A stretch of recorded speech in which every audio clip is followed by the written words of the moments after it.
एक नगर में एक धनी व्यापारी रहता था। उसकी 3 बेटियां थीं। बड़ी बेटी का नाम अहल्या, मंझली का नाम अदिति और सबसे छोटी बेटी का नाम परी था। तीनों बहनों में परी सबसे सुंदर थी। इस कारण उसकी दोनों बड़ी बहनें उससे जला करती थीं। स्वभाव से परी नम्र और दयालु थी, जबकि दोनों बड़ी बहनें गुस्सैल, लालची और स्वार्थी थीं। एक दिन व्यापारी को यह संदेश मिला कि उसके सामानों से लदे जहाज समुद्री तूफान के कारण समुद्र में डूब गए हैं। इस खबर से व्यापारी को बहुत बड़ा झटका लगा, क्योंकि इससे उसका बहुत बड़ा नुकसान हुआ था और उसका पूरा व्यवसाय बर्बाद हो चुका था। घर को छोड़कर उसके पास कुछ भी न बचा। अब वे लोग गरीबी में जीवन काटने को विवश हो गए थे। आलीशान जीवन जीने की आदि व्यापारी की दोनों बड़ी बेटियां इन हालातों के लिए पूरा दिन अपने पिता को कोसती रहती और शिकायतें करती रहती थी। वे दोनों घर का कोई काम नहीं करती थी, लेकिन परी इन हालातों में भी खुश थी। वह पूरे दिन घर का काम करती और साथ ही अपने पिता को भी खुश रखने की कोशिश करती थी। कुछ महीनों बाद एक दिन व्यापारी को पता चला कि उसका एक जहाज बंदरगाह पर पहुंच गया है। उसने तुरंत ही बंदरगाह जाने की तैयारी कर ली। जाने से पहले उसने अपनी तीनों बेटियों से पूछा कि वापसी में वह उनके लिए क्या लेकर आए। दोनों बड़ी बेटियों ने सुंदर कपड़े, जूते, मोतियों का हार और इसी तरह की अन्य चीजें लाने के लिए कहा। परी अपने पिता की हालत जानती थी, इसलिए उसने अपने पिता से बस एक सुंदर लाल गुलाब का फूल लाने को कहा। जब व्यापारी बंदरगाह पहुंचा तो उसने देखा कि उसके जहाज का पूरा सामान नष्ट हो चुका है। साथ ही उसका जहाज भी टूट फूट गया है और किसी काम का नहीं रह गया है। थका हारा निराश व्यापारी वापस घर की ओर लौटने लगा। वापस लौटते लौटते रात हो गई। रास्ते में एक घना भयानक जंगल था। व्यापारी जल्दी से जल्दी उस जंगल को पार करना चाहता था, लेकिन तभी अचानक ही शुरू हुए तेज आंधी तूफान ने उसे घेर लिया। उस तूफान में सफर जारी रख पाना असंभव था। आश्रय की खोज में वह इधर उधर भटकने लगा। तभी उसे उस भयानक जंगल में एक स्थान पर रोशनी दिखाई पड़ी। जब वह पास पहुंचा तो उसे रोशनी से नहाया हुआ महल नजर आया। उसकी उम्मीद बंध गई और उसने सोचा कि रात गुजारने के लिए मुझे यहाँ जरूर आश्रय मिल सकता है। वह महल के दरवाजे के पास पहुंचा, देखा कि वह खुला हुआ है। उसने वहाँ से आवाज लगाई, किंतु कोई बाहर नहीं आया। साहस बटोरकर वह अंदर चला गया।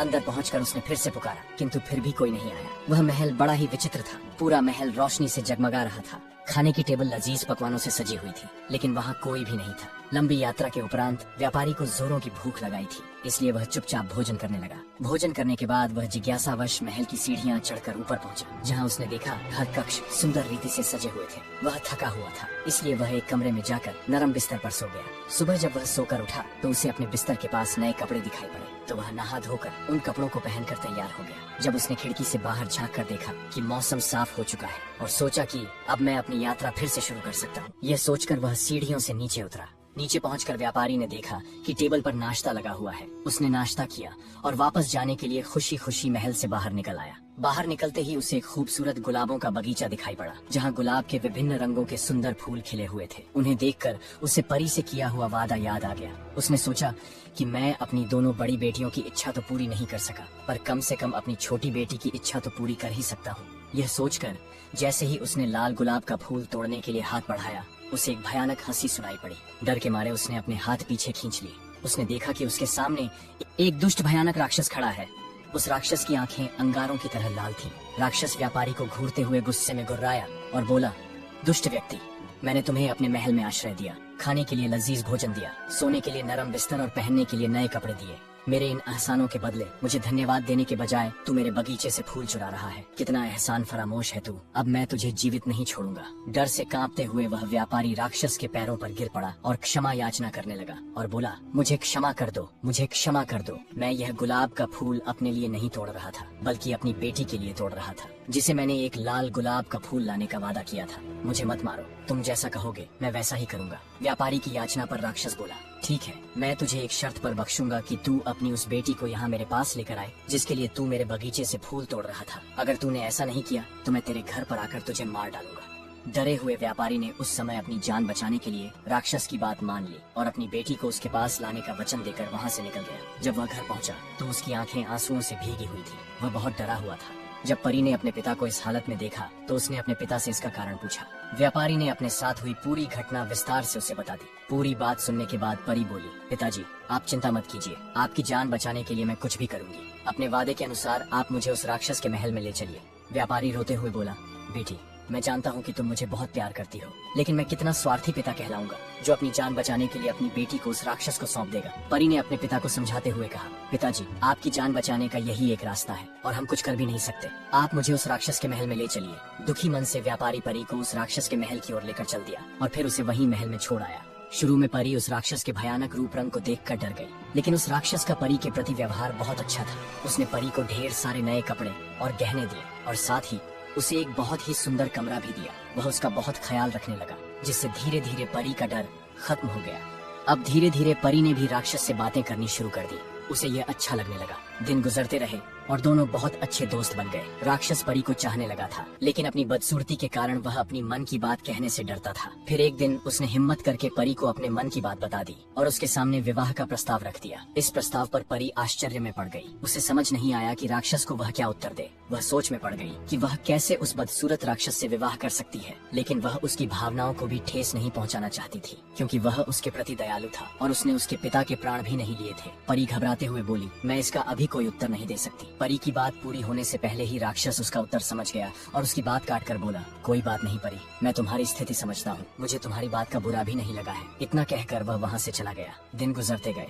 दोनों ने इस बारे में फिर कोई बात नहीं की। परी को वहाँ कोई तकलीफ नहीं थी, लेकिन वह अपने पिता और बहनों को बहुत याद किया करती थी। ऐसे ही एक दिन वह उन्हें याद कर उदास बैठी हुई थी। तभी राक्षस वहाँ आया और उसकी उदासी का कारण पूछा। परी ने उसे बताया कि वह अपने परिवार को याद कर रही है। राक्षस परी का दुख समझ गया और उसने उसे एक जादुई आईना दिया, जिसमें वह जब चाहे अपने पिता और बहनों को देख सकती थी। परी उस आईने को पाकर बहुत खुश हुई। अब जब भी उसका मन करता वह उसमें अपने परिवार को देख लेती थी। एक दिन परी ने उस आईने में देखा कि उसके पिता बहुत बीमार हैं और मरने की कगार पर हैं। वह यह देखकर बहुत दुखी हो गई। उसने राक्षस से विनती की कि वह उसे उसके पिता से मिलने के लिए जाने दे। वह आखिरी बार उनसे मिलना चाहती है। पता नहीं फिर कभी वह उन्हें देख पाएगी या नहीं। पहले तो राक्षस ने मना कर दिया, लेकिन फिर परी के आंसू देखकर उसका मन पिघल गया और उसने उसे जाने की इजाजत दे दी। उसने परी से कहा, मैं तुम्हें अपने पिता के पास जाने की इजाजत देता हूँ, लेकिन इस शर्त पर कि तुम्हें 7 दिन के भीतर वापस आना होगा, नहीं तो मैं तुम्हारी याद में मर जाऊंगा। परी ने राक्षस से वादा किया कि वह अपने पिता को देखकर 7 दिन में वापस लौट आएगी। राक्षस ने उसे एक अंगूठी दी और कहा कि जब वह यह अंगूठी अपनी उंगली से उतारेगी, वह वापस इस महल में खुद को पाएगी। परी ने वह अंगूठी पहन ली। फिर अगले दिन जब वह सोकर उठी तो उसने खुद को अपने पिता के घर पर पाया। वह सीधे जाकर अपने पिता से मिली। पिता परी को देखकर बहुत खुश हुए। वास्तव में वह यह सोचकर बीमार पड़ गए थे कि उनकी बेटी एक राक्षस की कैद में है। परी ने उन्हें राक्षस के बारे में विस्तार से बताया कि वह उसके साथ बहुत अच्छा व्यवहार करता है और उसे कोई तकलीफ नहीं होने देता। परी की खैरियत जानकर व्यापारी धीरे धीरे ठीक होने लगा। वहाँ रहते हुए परी को राक्षस की याद आने लगी। उसके साथ रहते रहते उसे उसकी आदत पड़ गई थी और उसके अच्छे और दयालु व्यवहार के कारण वह उससे प्रेम करने लगी थी। एक दिन परी की दोनों बहनें, जिनका विवाह हो चुका था, उससे मिलने घर पर आई थीं। जब परी ने अपनी बहनों को राक्षस के महल में बिताए गए आरामदायक और सुंदर जीवन के बारे में बताया तो वे जल भुन कर रह गईं। जब उन्हें पता चला कि परी को 7 दिन के भीतर राक्षस के महल लौटना है तो उन्होंने झूठे आंसुओं का सहारा लेकर परी को कुछ दिन और रोक लिया। असल में यह उनकी एक साजिश थी। वे चाहती थी कि राक्षस परी पर नाराज हो जाए और उसे मार डाले। उधर राक्षस बड़ी बेचैनी से परी का इंतजार कर रहा था। 7 दिन बीत जाने के बाद भी जब परी वापस नहीं लौटी तो वह व्याकुल हो उठा। इधर परी भी राक्षस को याद कर रही थी। एक रात उसने सपना देखा कि राक्षस जमीन पर गिरा हुआ है और जीवन मृत्यु के बीच झूल रहा है। सपने से उसकी नींद टूट गई। उसे अपना वादा न निभाने का गहरा पछतावा हुआ। परी ने तुरंत अपनी जादुई अंगूठी निकाली और मन ही मन राक्षस के महल पहुंचने की प्रार्थना की। अगली सुबह जब उसने आंखें खोली तो वह राक्षस के महल में थी। उसने पूरे दिन राक्षस का इंतजार किया पर वह उससे मिलने नहीं आया। परी ने महल के हर कोने में उसे ढूंढा पर वह कहीं नहीं दिखा। वह घबरा गई। शाम होते होते वह महल के बाहर निकलकर उसे खोजने लगी। बगीचे के हर कोने में उसे तलाशा।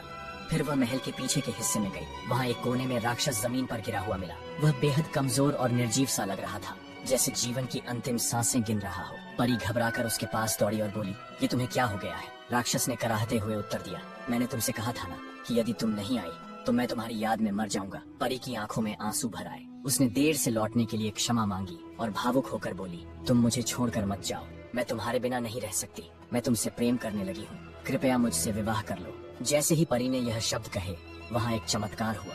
देखते ही देखते राक्षस का विकृत शरीर बदलने लगा और वह एक सुंदर नौजवान राजकुमार में परिवर्तित हो गया। परी यह देखकर आश्चर्यचकित रह गई। राजकुमार ने मुस्कुराकर उसे बताया, मैं एक जादूगरनी के श्राप के कारण राक्षस बन गया था, क्योंकि एक बार मैंने गलती से जंगल में शिकार करते समय जादूगरनी के बेटे को हिरण समझकर उसके पैर में तीर मार दिया था। इसी कारण जादूगरनी ने मुझे श्राप दे दिया। मेरी बहुत विनती करने के बाद उसने इसका तोड़ बताया। उसने कहा, जब कोई तुम्हें सच्चे मन से प्रेम करेगा तभी तुम इंसानी रूप में आ पाओगे। आज तुम्हारे सच्चे प्रेम ने मेरा श्राप तोड़ दिया और मुझे मेरा असली रूप वापस मिल गया है। परी की आंखें खुशी से छलक उठी। दोनों ने एक दूसरे का हाथ थाम लिया और अपने जीवन की एक नई सुखद यात्रा शुरू की। तो दोस्तों ये कहानी हमें ये बताती है कि हमें किसी को उसके रूप या शक्ल से नहीं परखना चाहिए। असली खूबसूरती दिल की होती है। जो दयालु और अच्छा व्यवहार करता है वही सच्चा इंसान होता है। ऐसी और भी प्यारी कहानियाँ देखने के लिए हमारे चैनल को सब्सक्राइब जरूर करें।